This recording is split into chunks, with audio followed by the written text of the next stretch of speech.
നിങ്ങളുടെ favourite shows ഇനി ഒരിക്കലും മിസ്സാവില്ല. ഇപ്പോൾ C5 കാണും നിങ്ങളുടെ ഫേവറേറ്റ് ഷോ തികച്ചും സൗജന്യമായി. പെട്ടിയും കിടക്കെടുത്ത് വേഗം സ്ഥലം കാലിയാക്കാൻ നോക്ക്. ജാസ്മിൻ, ഒരു പ്രശ്നം ഉണ്ടാവുമ്പോ അതിനെ എങ്ങനെ നയപരമായി പരിഹരിക്കാം എന്നാണ് നോക്കേണ്ടത്. അല്ലാതെ ആ പ്രശ്നത്തെ കുത്തിപ്പൊക്കി വലുതാക്കുകയല്ല വേണ്ടത്. ഓ ഡേ, നിന്റെ സാരോപദേശം കേൾക്കാനല്ല ഞങ്ങൾ വന്നത്. വിശാല ഇറങ്ങി പോവാൻ പറഞ്ഞിട്ടും നീ എന്തിനാ പിന്നെ അവിടെ കടിച്ചു തൂങ്ങി കിടക്കുന്നേ? ആര് ബോധിപ്പിക്കാനാ? വിശാൽ സാറിന്റെ മുറിയിൽ നിന്ന് ഇറങ്ങാനേ ആവശ്യപ്പെട്ടിട്ടുള്ളൂ. അല്ലാതെ ആ വീട്ടിൽ നിന്ന് ഇറങ്ങി പോവാൻ അദ്ദേഹം പറഞ്ഞിട്ടില്ല. ആ അത് നേരാ. ഇന്ന് മുറിയിൽ നിന്ന് ഇറങ്ങാൻ പറഞ്ഞു, നാളെ ആ വീട്ടിൽ നിന്ന് ഇറങ്ങി പോകാൻ പറയും. അത് കഴിഞ്ഞ വിശാലിന്റെ ജീവിതത്തിൽ നിന്നും മനസ്സിൽ നിന്നും നിന്നെ ആട്ടി ഓടിക്കും. അതാണ് കാണാൻ പോകുന്ന പൂരം. പൂരം കണ്ടിട്ടില്ലാത്ത നിനക്ക് അതിന്റെ അർത്ഥവും മഹിമയും അറിയില്ല. കണ്ണും മനസ്സും നിറയ്ക്കുന്ന വർണ്ണമനോഹരമായ കാഴ്ച ഒരുക്കുന്ന ആഘോഷമാണ് പൂരം. ആദ്യം നീ അത് മനസ്സിലാക്ക. നിന്നോട് വഴക്കിടാനോ മല്ലടിക്കാനോ ഉള്ളൊരവസ്ഥയിലല്ല ഞാൻ. അതുകൊണ്ട് രണ്ടുപേരും എന്നെ ഒന്ന് വെറുതെ വിട്ടേക്ക്. ഒന്ന് നിന്നേ.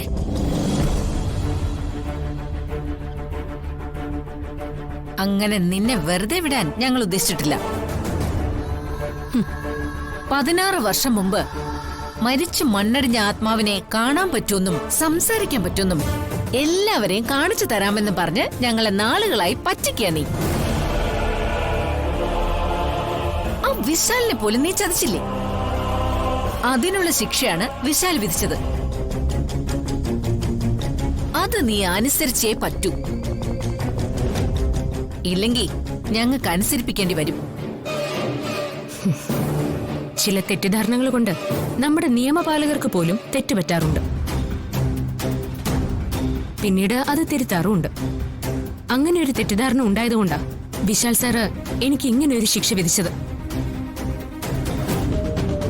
അത് അദ്ദേഹം തിരുത്തുമെന്നും എനിക്ക് ഉറപ്പുണ്ട്. പക്ഷേ അദ്ദേഹത്തെ ഈ ഒരു അവസ്ഥയിൽ എത്തിച്ചവർക്കുള്ള ശിക്ഷ വിധിക്കുമ്പോൾ അത് താങ്ങാനുള്ള ശക്തി തരണേന്ന് ഇപ്പോഴേ പ്രാർത്ഥിക്കുന്നത് നല്ലതായിരിക്കും. അതെ, വലിയ വാചക കസർത്ത് നടത്താതെ അവിടെ നിന്ന് ഇറങ്ങി പോകുന്നത് നിനക്ക് നല്ലത്. നിർത്തണി. എന്നോട് അവിടെ നിന്ന് ഇറങ്ങി പോവാൻ പറയാൻ നീ ആരാടി? വലിഞ്ഞു കയറി വന്ന് സുഭിക്ഷമായി ഉണ്ട് തണുപ്പുള്ള മുറിയിൽ കിടന്നുറങ്ങി സുഖിക്കുന്ന നീയാണ് ആ വീട്ടിൽ നിന്നും ആദ്യം ഇറങ്ങി പോവേണ്ടത്. ഞാൻ അടിച്ചിറക്കുന്നതിന് മുമ്പ് സ്വയം ഇറങ്ങിപ്പോയാ വലിയൊരു നാണക്കേടിൽ നിന്നും നിനക്ക് രക്ഷപ്പെടാം. മനസ്സിലായോടി ജാസ്മിനെ? കൊത്തി കൊത്തി മുറത്തിക്കേറി കൊത്താതെ ഒന്നടങ്ങ്. ദേ, ഇന്ന് മുതൽ ഇനി അങ്ങോട്ട് ചില കാര്യങ്ങൾ ഞാനും പ്രഭേച്ചിയും വിശാലും കൂടി ആയിരിക്കും തീരുമാനിക്കുന്നത്. ആ തീരുമാനത്തിന്റെ അടിസ്ഥാനത്തിലായിരിക്കും ഇനി നിന്റെ ഭാവി നിശ്ചയിക്കുന്നത്. അവിടുന്ന് ആദ്യം പടിയിറങ്ങുന്നത് നീയാണോ അല്ല ജാസ്മിൻ ആണോന്ന് നമുക്ക് വഴിയെ അറിയാം. Come on Jasmine. ജാസ്മിൻ ഒന്ന് നിന്നേ.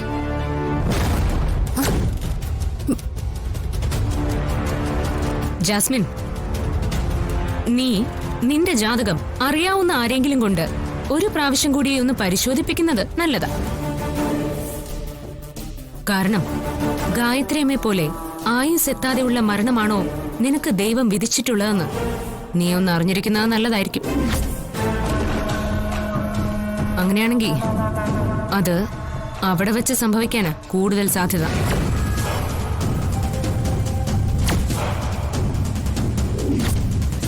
ഭീകരവും ഭയാനകവുമായ ഒരു ദുർമരണം.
നിർത്ത.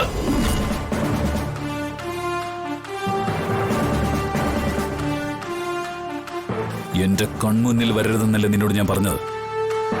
എന്താ വീട്ടുജോലിക്കാരിക്ക് അനുസരണശീലമില്ലേ? സർ, അങ്ങനെയൊന്നും പറയല്ലേ. ഞാൻ സാറിന് പാല് കൊണ്ടുവയ്ക്കാൻ വന്നതാ. എന്നെ പാലൂട്ടാൻ നീ ആരാ? ഇന്നു മുതൽ നീ എന്റെ ആരുമല്ലെന്ന് ഞാൻ പറഞ്ഞു കഴിഞ്ഞതാ. ഇനിയും അതെന്നെ കൊണ്ട് പറയിപ്പിക്കണോ? ഇറങ്ങി പോടി.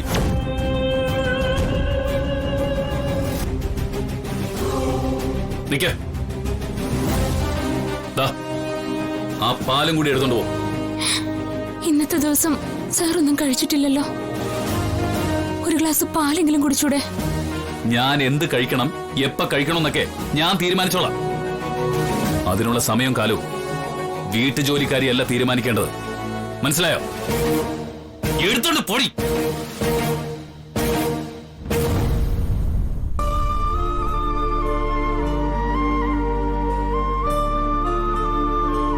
പൂവില് വിഷം ചേർത്തതുപോലെ പാലില് വിഷം ചേർത്തിട്ടില്ലെന്ന് ആർക്കറിയാം?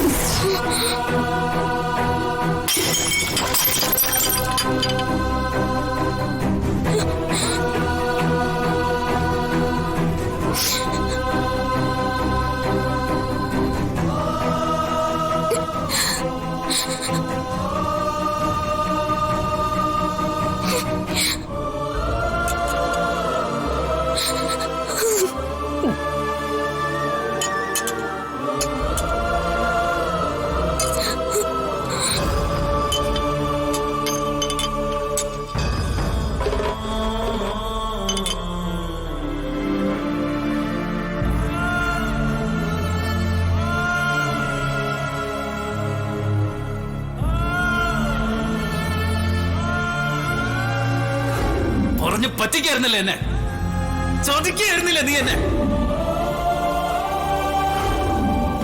എന്നെ പാലൂട്ടാൻ നീ ആരാ? ഇന്നു മുതൽ നീ എന്റെ ആരുമല്ലെന്ന് ഞാൻ പറഞ്ഞു കഴിഞ്ഞതാ. പൂവില് വിഷം ചേർത്തതുപോലെ പാലില് വിഷം ചേർത്തിട്ടില്ലെന്ന് ആർക്കറിയാം? ഡൗൺലോഡ് ചെയ്യൂ C5 ആപ്പ്. കാണൂ എല്ലാ എപ്പിസോഡുകളും സൗജന്യമായി.